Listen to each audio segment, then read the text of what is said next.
बिस्मिल्लाहिर्रहमानिर्रहीम। अस्सलामु अलैकुम। लाखों करोड़ों दरूदो सलाम मोहम्मद मुस्तफ़ा सल्लल्लाहु अलैहि वसल्लम और आले मोहम्मद पर। मैं हूं उमर दराज गोंदल और आप मेरा यूट्यूब चैनल देख रहे हैं।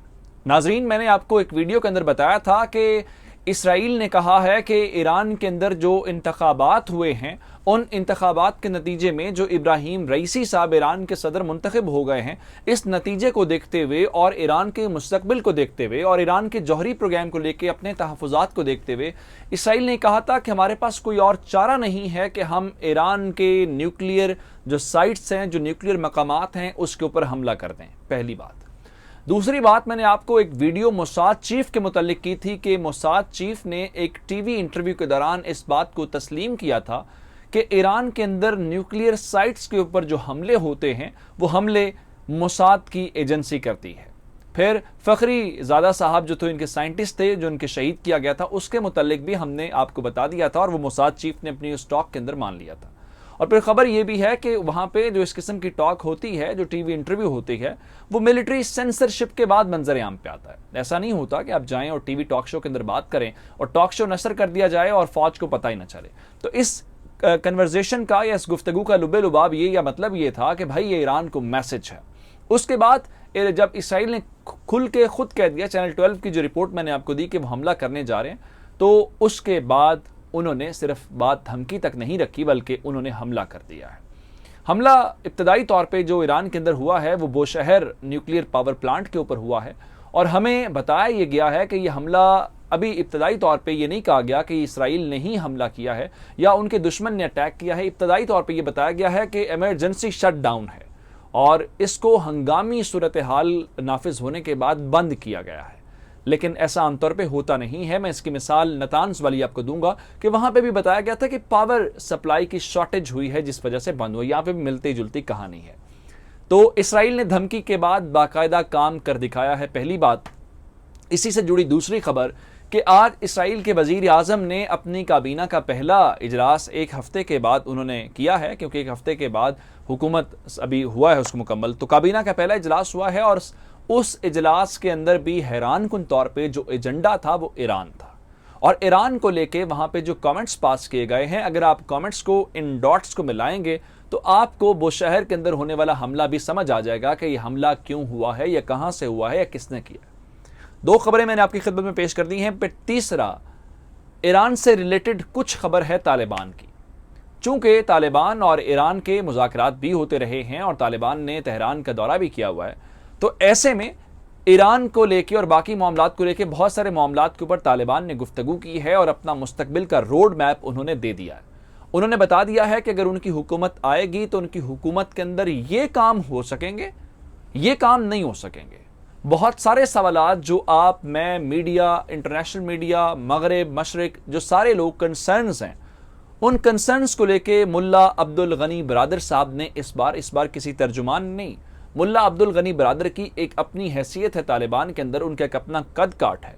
उस सारी सूरत हाल को लेके उन्होंने बहुत सारे सवालों के जवाब दिए हैं और जिसको आप कहते हैं ना, मुस्तकबिल का एक नक्शा खींच दिया है या एक रोड मैप दे दिया है। तो इस वीडियो के अंदर मैं उस रोड मैप के मुतालिक और बहुत सारे कंसर्न्स के मुतालिक और तालिबान की हुकूमत के मुतालिक आपको तफसीलात के साथ बताने वाला हूं, जो मुल्ला अब्दुल गनी बरादर साहब ने खुद सवालों के जवाब दिए हैं। लेकिन ये तमाम तफसीलात आपकी खिदमत में पेश करने से पहले गुजारिश आपसे ये करेंगे कि हमारा यूट्यूब चैनल सब्सक्राइब कर लीजिए, बेल आइकन के ऊपर क्लिक कर लीजिए ताकि हमारी आइंदा आने वाली वीडियोस बर वक्त आप तक पहुंचते रहें। मैं सबसे पहले आपको ईरान के जौहरी प्रोग्राम के मुतालिक बताना चाहता हूं कि आपकी उसके अंदर दिलचस्पी बहुत ज़्यादा है। ईरान का जौहरी प्रोग्राम चल रहा है और हमने देखा कि जो वियना के अंदर बातचीत हो रही है वो अभी तक नतीजा खेज साबित नहीं हुए और जहाँ पे मुज़ाकरात मुख्तलिफ ममालिक के वापस लौट गए हैं और वो वापस गए हैं कि अपनी हुकूमतों के साथ मुशावरत करें और मुशावरत करने के बाद इस मसले का हल निकाल सकें। जब गुफ्तगू शुरू हुई थी, ईरान के एक जौहरी प्लांट के ऊपर हमला हुआ था। अब गुफ्तगू कंक्लूजन की जानिब जा रही है, मुआहिदा होने वाला है और मुआहिदा होने से पहले एक बार फिर ईरान के जौहरी साइट या जौहरी प्लांट के ऊपर हमला हो गया। यह हमला इसलिए भी ज़रूरी है कि नई हुकूमत आने के बाद जो इंटरनेशनल मीडिया ने आज रिपोर्ट किया है, जिसमें यह लिखा गया है कि इसराइल की हुकूमत ने चैनल 12 के जरिए जो प्रोपेगेंडा किया है कि रईसी साहब जीत गए हैं और रईसी साहब के जीतने का मतलब ये है कि जो सुप्रीम लीडर हैं वो जीते हैं, तो इसलिए हमारे पास अब कोई चारा नहीं बचता कि हम ईरान के अंदर हमला करें, ईरान की जौहरी साइट्स को तबाह करें। कैसे? जैसे हमने लीबिया के अंदर किया, जैसे हमने शाम के अंदर किया, जैसे हमने इराक के अंदर किया, वही मॉडल हम यहाँ पे फॉलो करेंगे।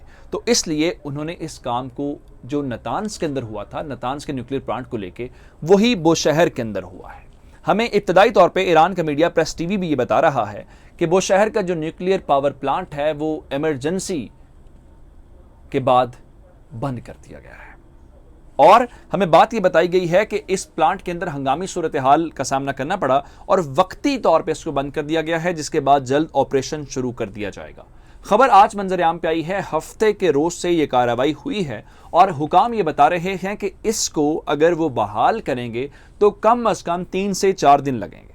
और जो दिलचस्प और बड़ी परेशान कुन खबर है वो ये है कि बताया गया कि बिजली की सप्लाई बंद हुई है, जिसकी वजह से जनाब ये प्लांट बंद हुआ। 1000 मेगावाट की शॉर्टेज के मुतालिक बताया गया। 2011 के अंदर इसका पहला यूनिट इंस्टॉल किया गया था और ये ईरान और रूस का एक मुश्तरका प्रोजेक्ट था और 5 साल के बाद ये मुकम्मल तौर पे ऑपरेशनल हो गया और उसके बाद से 2011 से अब यूं समझ लीजिए चल रहा है। अब इस सारी सूरत हाल को मैंने आपको शुरू के अंदर बताया, इस चीज़ को आप समझिए, नतान्स के साथ जोड़िए। नतान्स के अंदर भी कुछ ऐसा ही हुआ था जहां पे जो सेंट्रीफ्यूजेस हैं उनके अंदर मसला हुआ और वो यूं स्पार्किंग से होता हुआ सारी कहानी।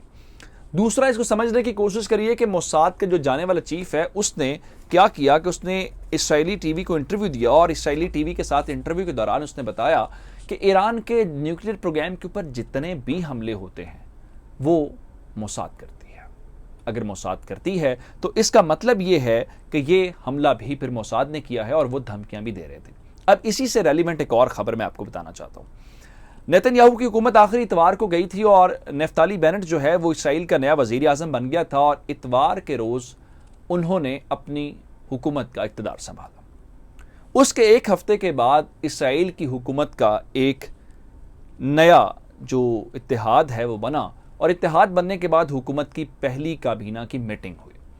काबीना की मीटिंग के दौरान वजीर आजम नफ्ताली बेनेट ने जो वहां पर गुफ्तगू की है उसने मुकम्मल तौर पे हमें लगता यह है कि इसराइल की हुकूमत का जो एजेंडा है वो सिर्फ और सिर्फ ईरान के अराउंड है और पहली सारी गुफ्तगू ईरान के मुतल्लिक थी और कहा यह गया कि रईसी साहब, अब देखिए वहां पे तब्दीली होती है तो ये उनका अंदरूनी मामला है, जमहूरियत है। ईरान के अंदर रईसी साहब जीते हैं तो इसराइल के वजीर आजम नफ्ताली बेनेट क्या कह रहा है? कह रहा है जनाब ये न्यूक्लियर डील के रिटर्न से पहले या उस न्यूक्लियर अमल की बहाली से पहले ये एक वेकअप कॉल है।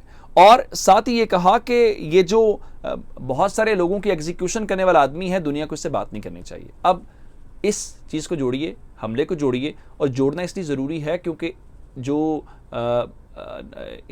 वो क्या उसको कहते हैं कि वियना के अंदर जो बातचीत चल रही है उस बातचीत के अंदर फाइनल मरल आ गया, क्योंकि इस वक्त उसके अंदर उसको एडजेंट कर दिया गया, हर मुज़ाकरात मुल्कों में चले गए, लेकिन इस वक्त इसराइल किसी सूरत चाहता है कि डील नाकाम हो जाए। अब मैं आपको ईरान के लिए एक और जो मुजाहिदीन की मदद वाली बात है, अगर ईरान के हमसाये से अमेरिका निकल जाए, वहाँ पे एक हुकूमत स्टेबल कायम हो जाए तो ईरान का इसमें फ़ायदा है, पाकिस्तान का इसमें फ़ायदा है। लेकिन बहुत सारे मुल्कों को ये बात कबूल नहीं है, जिसको लेके वो कि ईरान एक तवील अरसे से कोशिश कर रहा है उसके तालिबान के साथ अच्छे ताल्लुकात कायम हों, और पिछले अरसे के दौरान हमने देखा कि तालिबान और ईरान करीब आए हैं। अब बहुत सारे ऐसे सवालात हैं कि अगर ईरान के अंदर या उसके हमसाये मुल्क के अंदर, ईरान के अंदर तो खैर नहीं, हमसाये मुल्क के अंदर अफ़गानिस्तान के अंदर तालिबान की हुकूमत आ जाती है तो मुस्तकबिल का मंजरनामा क्या होगा और कैसी हुकूमतें यहाँ पे होंगी, और जो हुकूमत होगी क्या वो ख़वातीन के लिए उसके क्या हुकूक होंगे, माइनॉरिटीज़ को लेके क्या होगा, जिसका मुल्ला अब्दुल गनी बरादर साहब जो तालिबान के अंदर एक मरकज़ी रहनुमाओं में शुमार होते हैं, उन्होंने बहुत सारे सवालों का जवाब दे दिया है। और तालिबान ने बताया भी है कि जिन जिन अजला के अंदर उनकी हुकूमत कायम हो चुकी है और वहाँ पर अफ़गानिस्तान की फ़ौज भाग गई है, उन्होंने अपना मुस्तकबिल का रोड मैप दे दिया। उन्होंने बताया जी हमारी हुकूमत कुछ इलाकों में कायम हो गई है और बाकी इलाकों के अंदर हमारी हुकूमत आने वाली है, और हुकूमत आएगी तो हमारी हुकूमत कैसी होगी। मिसाल के तौर पर उन्होंने कहा कि जैसे ही यहाँ से अमेरिका का इनखलाब मुकम्मल हो जाएगा तो अफ़गानिस्तान के अंदर एक मुकम्मल इस्लामी निज़ाम नाफिज कर दिया जाएगा। फिर दूसरा, उन्होंने कहा हमें अंदाज़ा है कि दुनिया के ज़हनों में बहुत सारे सवालात हैं, उन सवालों का जवाब हमारा निज़ाम खुद देगा, और बताया कि हमारे निज़ाम के अंदर जो इस्लाम ने राइट्स दिए में सारे ख़वातीन को मिलेंगे। दूसरा, जो इस वक्त अमरीकी मीडिया और वेस्टर्न मीडिया सब के ऊपर प्रोपोगेंडा कर रहा है कि जनाब वो अक़लियतों के हुकूक कैसे होंगे, वहाँ पे ये सारे महफूज कैसे रहेंगे, तो तालिबान ने उसका वाज़ेह जवाब दिया और कहा कि हमें अंदाज़ा है कि हमारे ऊपर कितना प्रेशर है और दुनिया में किस तरह से देख रही है, तो तमाम अक़लियतों को इस्लाम के तय करदा हुकूक के मुताबिक ज़िंदगी गुजारने का मौका मिलेगा। कुछ जेल नहीं बनाएंगे, हम एक अच्छे निज़ाम के साथ आपकी खिदमत में आएंगे। तो मुझे उमर दराज गोंदल को फेसबुक, ट्विटर, इंस्टाग्राम के ऊपर फॉलो कर सकते हैं। मेरा यूट्यूब चैनल सब्सक्राइब कीजिएगा। आपकी समातों का बहुत शुक्रिया। खुदा हाफ़िज़।